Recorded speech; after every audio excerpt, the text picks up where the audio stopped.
Shalom sidang jemaat yang dikasihi Tuhan. Kita mau siapkan hati kita akan memuji nama Tuhan. Bahwa pada hari ini kita akan merayakan bahwa Tuhan kita adalah Tuhan yang berkuasa atas maut. Dia yang telah bangkit.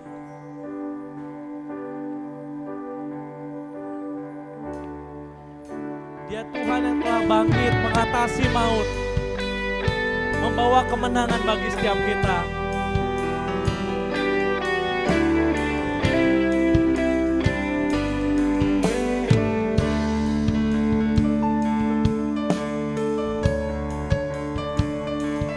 Ya Tuhan yang bayar dosaku,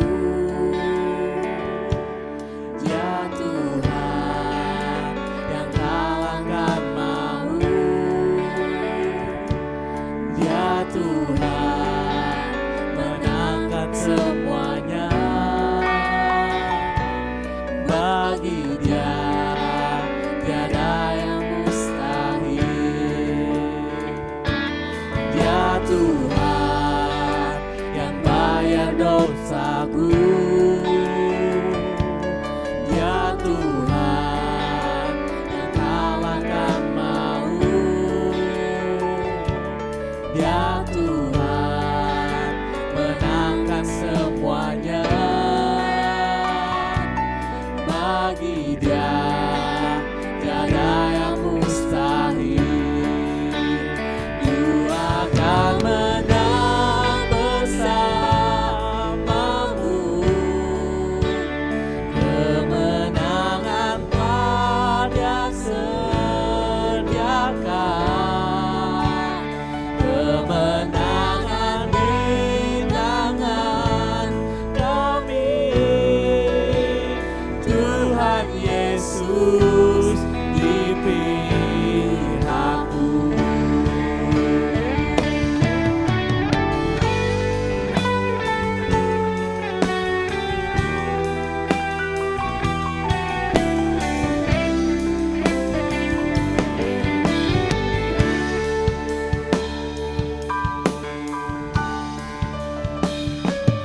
Ya Tuhan yang bayar dosaku,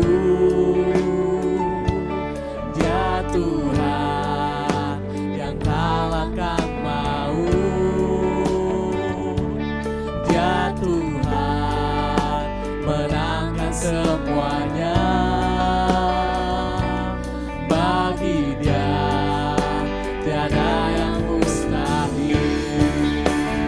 Ku akan menang bersamamu. Kemenangan telah Dia sediakan. Kemenangan di tangan kami.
kasih Tuhan Yesus buat pagi hari ini Tuhan. Kami memberikan waktu kami untuk-Mu Tuhan. Kami mau memuji menyembah Engkau Tuhan dimanapun kami berada Tuhan. Kami mau merasakan lawatan Tuhan. Kami mau merasakan hadirat Tuhan. Kami mau mengucap syukur Tuhan. Mau meninggikan nama-Mu Tuhan. Sebab Tuhan Yesus Tuhan yang baik. Tuhan Yesus Tuhan yang layak terima pujian. Sebab Tuhan Yesus yang telah mati dan bangkit untuk kami semua. Kami bersyukur Tuhan. Kami siap memuji nama-Mu Tuhan. Di dalam nama Tuhan Yesus Kristus. Sama-sama yang percaya katakan amin. Shalom sidang jemaat yang dikasihi Tuhan. Shalom. Walaupun pagi hari ini kita beribadah di rumah masing-masing, tapi kami percaya bahwa Tuhan ada di tengah-tengah kita, amin. Bahwa Tuhan yang telah bangkit, Dia adalah Tuhan yang ajaib. Mari sama-sama kita akan pujikan Yesus, Yesus ajaib. Dia yang telah mati, bangkit dan naik ke surga.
Ajaib, kuasa maut kalahkan, Kau di atas segalanya.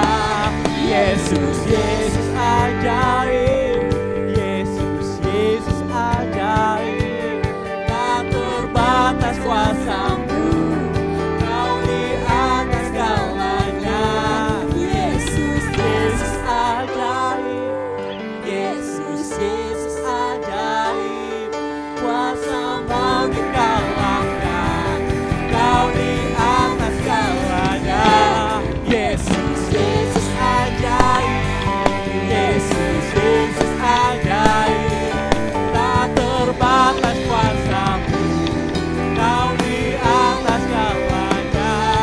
Yesus, Yesus ajaib, Yesus, Yesus ajaib, kuasa maut dikalahkan, Kau di atas segalanya.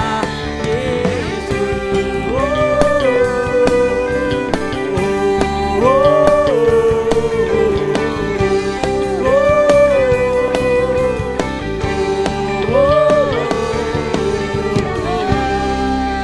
Berikan yang terbaik buat Tuhan Yesus. Haleluya. Kami bersyukur Tuhan, Kau telah mati untuk kami Tuhan. Dan hari ini Kau naik ke surga. Kau bangkit Tuhan untuk menyediakan tempat yang indah bagi kita. Kami bersyukur kami punya Allah yang baik. Kau Tuhan yang setia. Dengan apa kami balas setiap kebaikan-Mu Yesus.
bersyukur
Tuhan, bahwa di dalam keadaan apapun ya Tuhan yang kami alami ya Tuhan, di dalam segala rintangan ya Tuhan, di dalam segala ketakutan ya Tuhan, kami percaya Tuhan ada dalam bersama kami ya Tuhan.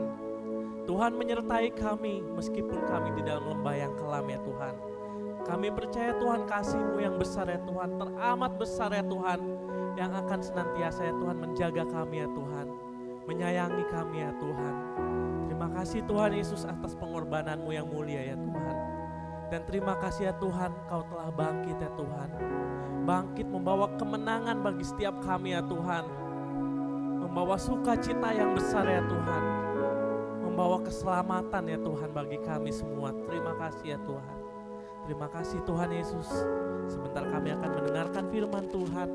Kiranya firman ini ya Tuhan dapat tertanam di dalam hati kami ya Tuhan. Menjadi rema di dalam kehidupan kami ya Tuhan. Terima kasih ya Tuhan. Hanya di dalam nama Tuhan Yesus Kristus kami berdoa dan bersyukur. Haleluya. Amin.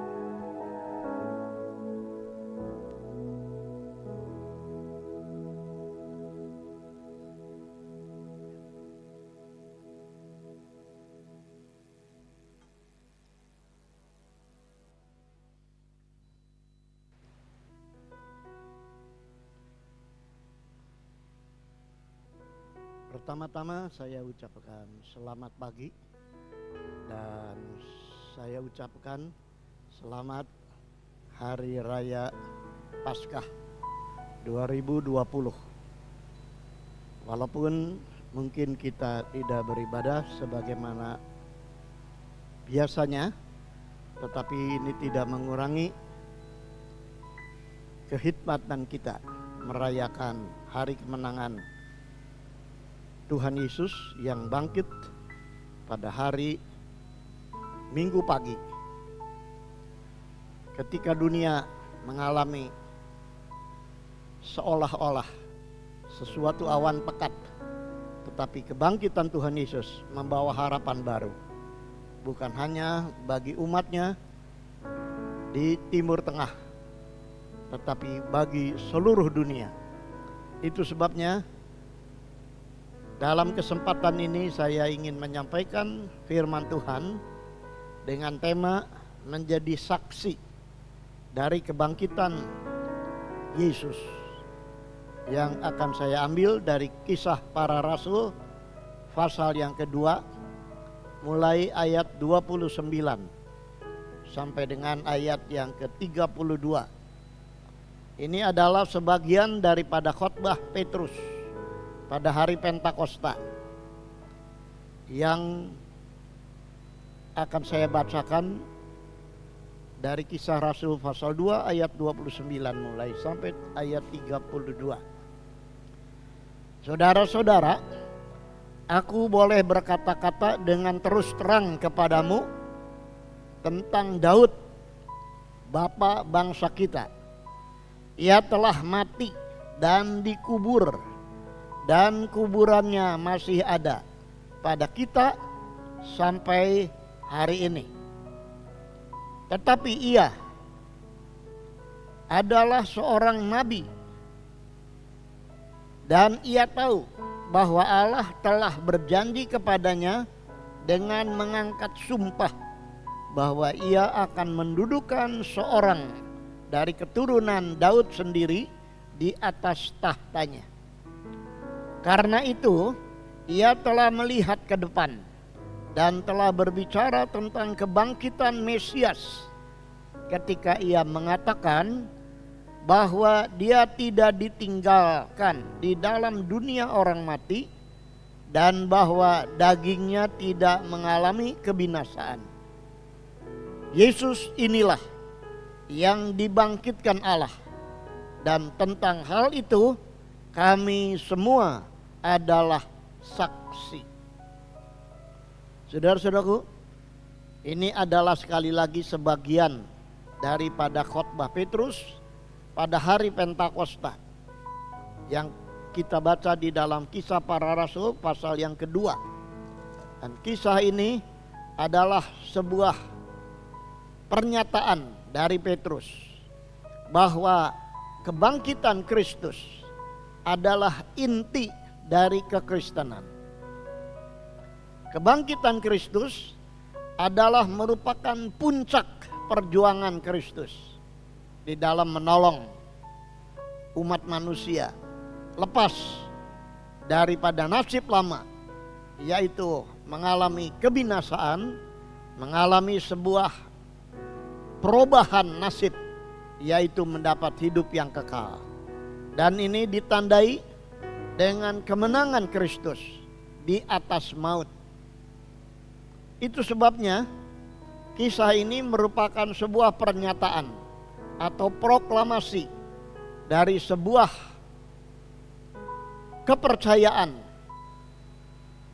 yang menggantikan kepercayaan lama yang diajarkan di dalam Alkitab Perjanjian Lama, yaitu dengan dasar dari hukum Allah atau hukum Taurat, digantikan dengan sebuah pernyataan bahwa kemerdekaan dari dosa bisa dicapai bukan hanya melalui ketaatan akan hukum Taurat, tetapi terlebih percaya bahwa Kristus sudah memenangkan segala usaha-usaha atau memenangkan segala sesuatu yang telah Allah rencanakan di dalam usaha menyelamatkan manusia dengan mengirimkan Yesus Kristus sebagai anaknya yang tunggal yang telah berkorban, mati di kayu salib, yang beberapa hari yang lalu kita peringati, tetapi pada hari ketiga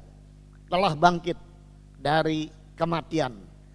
Dan kebangkitan Tuhan Yesus dari kematian merupakan awal dari sebuah era baru, yaitu era kekristenan. Saudara-saudara, kebangkitan Tuhan Yesus adalah sesuatu hal yang harus kita cermati bersama. Itu sebabnya Petrus dengan tegas mengatakan bahwa kami sekalian adalah orang-orang yang menjadi saksi, bukan hanya menjadi saksi daripada kehidupannya, kematiannya, terutama menjadi saksi dari kebangkitannya. Dikatakan di dalam ayat 32, Yesus inilah yang dibangkitkan Allah, dan tentang hal itu kami semua adalah saksi. Saudara-saudaraku, ini membawa risiko atau konsekuensi bahwa seorang saksi adalah seorang yang harus mempertanggungjawabkan apa yang disaksikannya di atas kebenaran yang dia saksikan, bukan hanya di hadapan manusia tetapi di hadapan Allah. Saudara-saudara, di dalam ayat ini kita melihat ringkasan daripada khotbah Petrus. Yang pertama, ketika dia mengatakan, saudara-saudara, aku boleh berkata-kata dengan terus terang kepadamu tentang Daud, bapa bangsa kita. Ia telah mati dan dikubur, dan kuburannya masih ada pada kita sampai hari ini. Yang pertama, Petrus mengemukakan seperti sejarah Daud yang mereka akui, maka sejarah dari Kristus atau Yesus adalah juga merupakan sebuah peristiwa sejarah.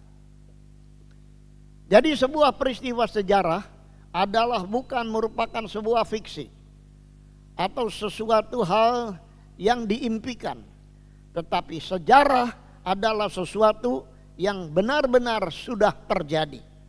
Sejarah Daud adalah sebuah sejarah dan disaksikan oleh orang-orang yang menuliskan sejarah Daud di dalam Perjanjian Lama. Tetapi kisah Yesus Kristus yang bangkit adalah juga merupakan kisah sejarah yang disaksikan oleh banyak orang. Saudara-saudara, kalau saya mencatat di dalam Alkitab,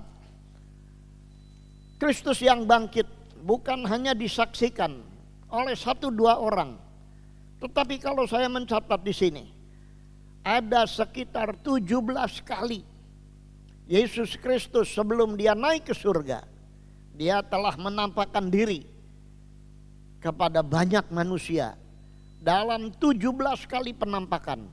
Yang pertama kepada Maria Magdalena.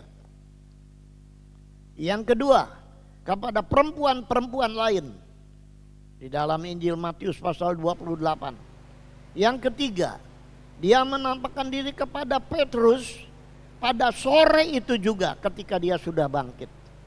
Ini dicatatkan bukan hanya di dalam Injil Lukas tetapi di dalam surat 1 Korintus pasal 15.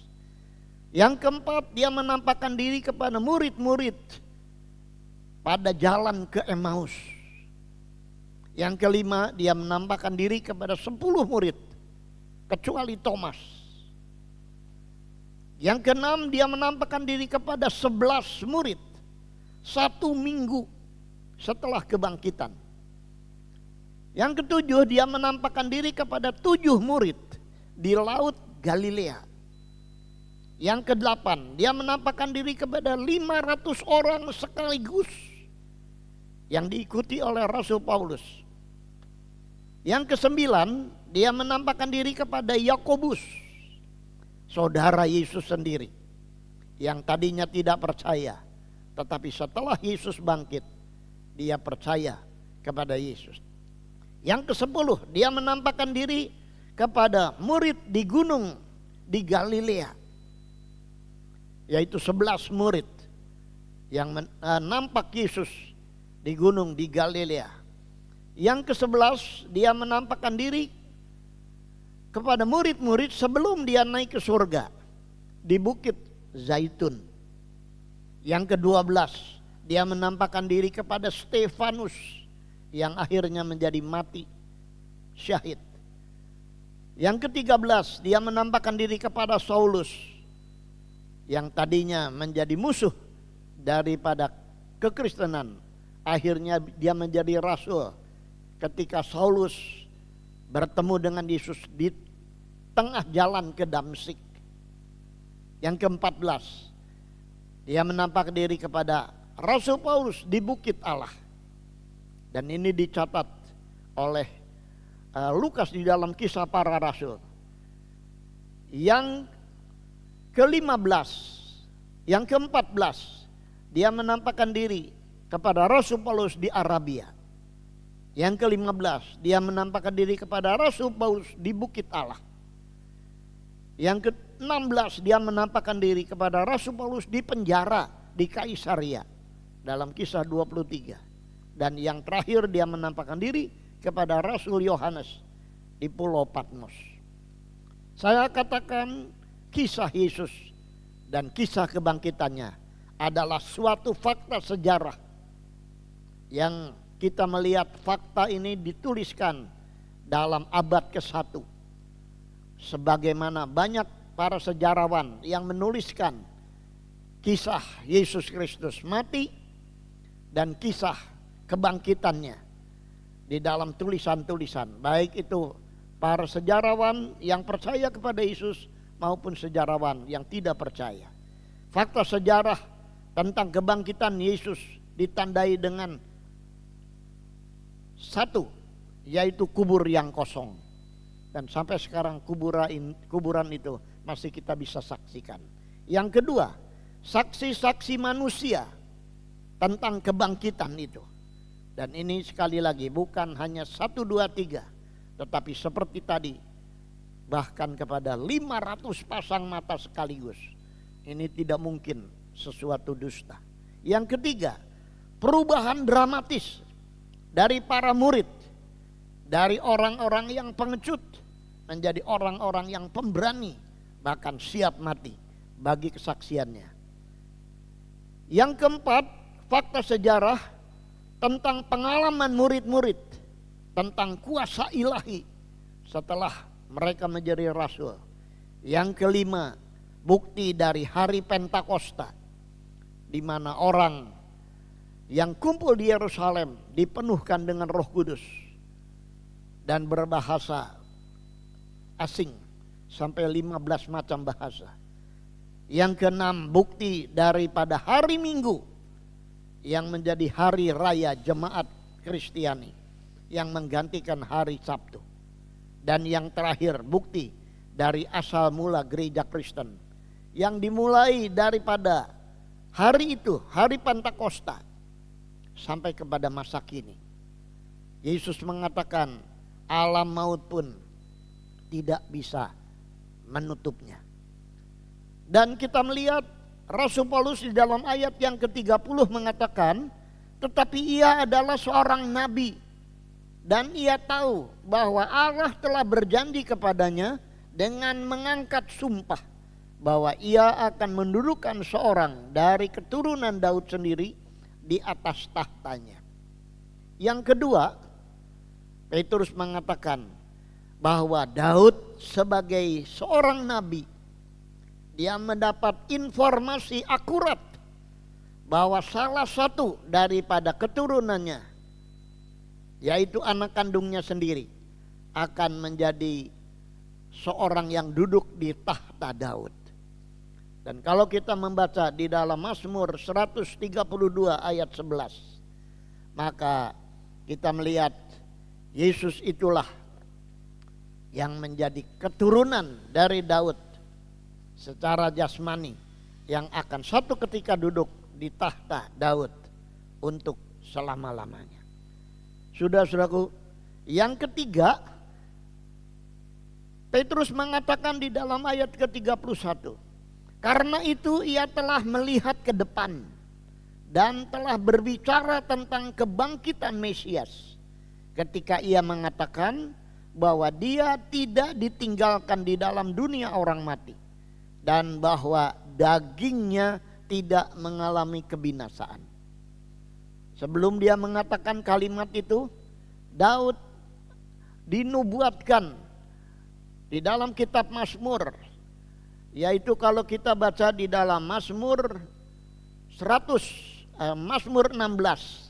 ayat 8 dimulai, yang dicatat di dalam Kisah Para Rasul pasal 2 ini dari mulai ayat 25 yang mengatakan demikian.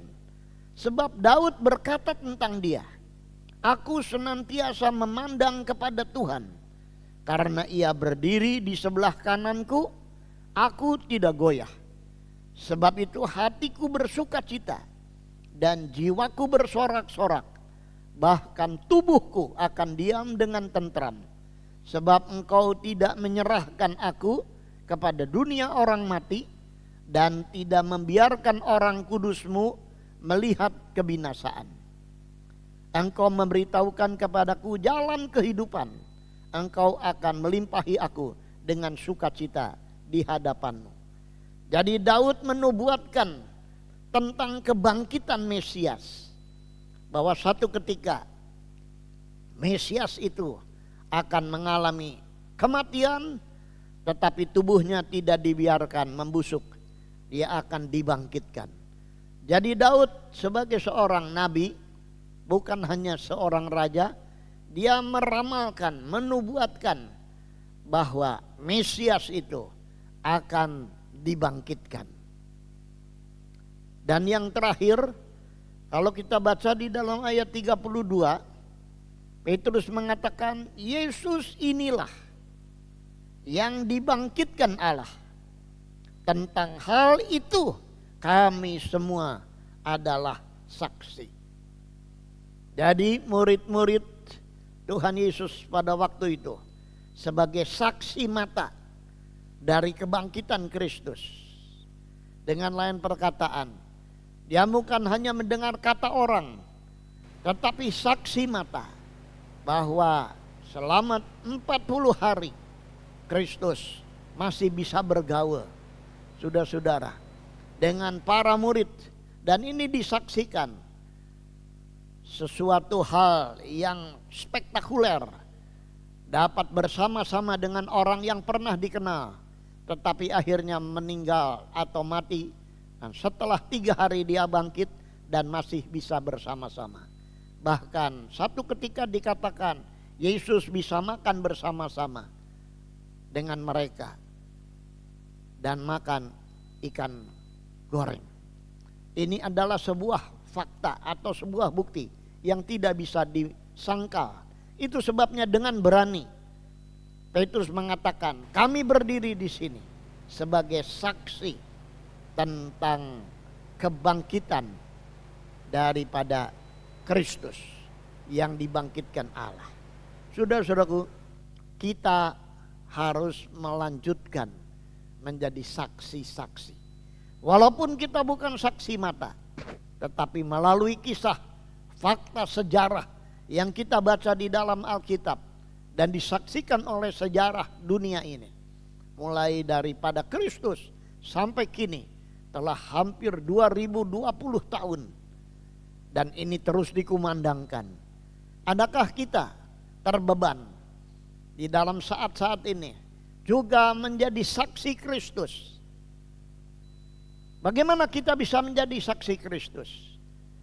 Kalau kita baca kata-kata Yesus sebelum dia terangkat ke surga, dikatakan, tetapi kamu akan menerima kuasa kalau Roh Kudus turun ke atas kamu, dan kamu akan menjadi saksiku di Yerusalem dan di seluruh Yudea, Samaria, dan sampai ke ujung bumi. Ini adalah sebuah pernyataan yang jelas bahwa untuk menjadi saksi Kristus, Roh Kudus harus memberikan kepada kita kuasa. Di dalam Kisah 1 ayat 8 ini dengan tegas bahwa Kristus ingin supaya kita dipenuhkan dengan kuasa, power, untuk mendapat sebuah keberanian di dalam hidup ini, baik secara nyata dengan kata-kata, baik secara hanya tersirat melalui kehidupan kita.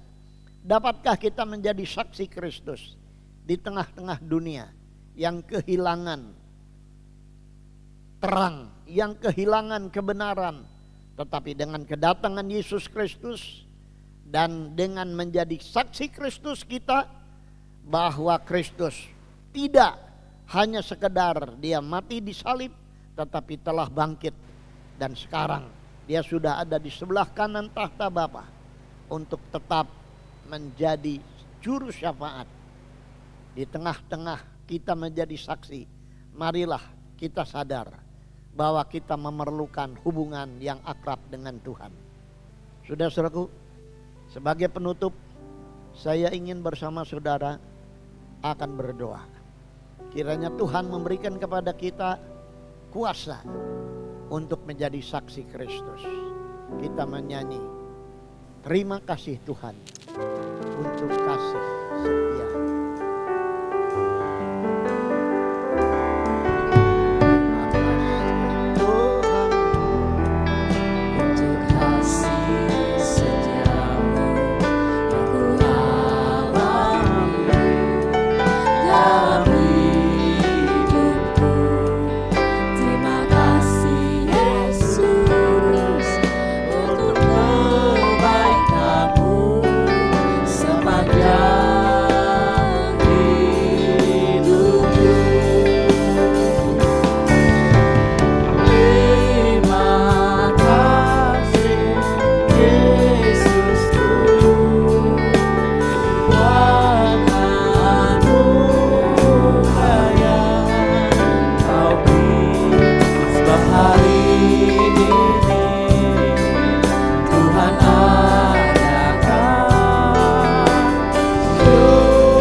Menyerahkan seluruh hidup kami ke dalam tangan Tuhan. Tubuh kami, jiwa kami, roh kami. Oh Tuhan, kiranya Tuhan akan memelihara kami di dalam dunia ini selama kami menunggu kedatangan Tuhan yang kedua kali. Kami percaya, kami memperingati hari kebangkitan ini dengan iman kami, bahwa satu ketika Tuhan yang bangkit akan kembali dalam dunia ini untuk menggenapi semua janji-janji Tuhan. Jadikan kami selama kami menunggu Engkau datang menjadi saksi-saksi dari kebangkitan Kristus. Menjadi saksi-saksi bahwa Kristus adalah Tuhan dan Juru Selamat. Ampuni segala salah dan dosa kami kalau kami melalaikan hidup kami untuk menjadi saksi. Tetapi berilah kesempatan terus kepada kami selama kami hidup di dalam dunia ini, untuk kami menjadi terang, menerangi kegelapan, menjadi garam yang akan menggarami ketawaran hidup ini. Berikan kepada kami Tuhan kesempatan juga untuk kami mengasihi Tuhan dengan segenap hidup kami dan mengasihi sesama kami manusia seperti diri kami sendiri. Tuhan, tolong jemaat-Mu dimanapun mereka berada. Tuhan akan berikan kepada mereka damai sejahtera yang Tuhan telah tinggalkan bagi kami. Bukan damai sejahtera seperti yang diberikan oleh dunia kepada kami, tetapi damai sejahtera-Mu sendiri, supaya sukacita kami penuh dan kami siap untuk kedatangan. Terima kasih Tuhan, terima kasih. Kami sebentar akan menerima berkat Tuhan. Adalah kiranya kasih karunia Tuhan Yesus Kristus dan kasih Allah dan persekutuan dengan Roh Kudus menyertai kita dari mulai hari ini sampai Maranatha, Tuhan Yesus Kristus datang kembali. Kita tutup ibadah ini demi nama Tuhan Yesus Kristus. Semua yang percaya berkata amin. Ya, ibadah pada pagi hari ini sudah selesai. Ada beberapa pengumuman yang perlu diumumkan. Pertama, untuk ibadah pagi hari ini akan diupload di YouTube pada sore hari. Jadi bila mana ada yang gak sempat untuk nonton yang live, bisa nanti nonton di YouTube di channel GBT Nazaret. Lalu yang kedua, nanti jam 9 pagi ada ibadah anak di YouTube juga di GBT Nazaret. Untuk linknya nanti bisa minta ke guru-guru setiap kelas. Lalu untuk yang tergerak untuk memberikan persembahan bagi kas atau persepuluhan, nanti di video yang akan diupload di YouTube nanti sore, di sana akan tertera untuk nomor rekeningnya, bisa melalui transfer. Terima kasih, Tuhan Yesus memberkati.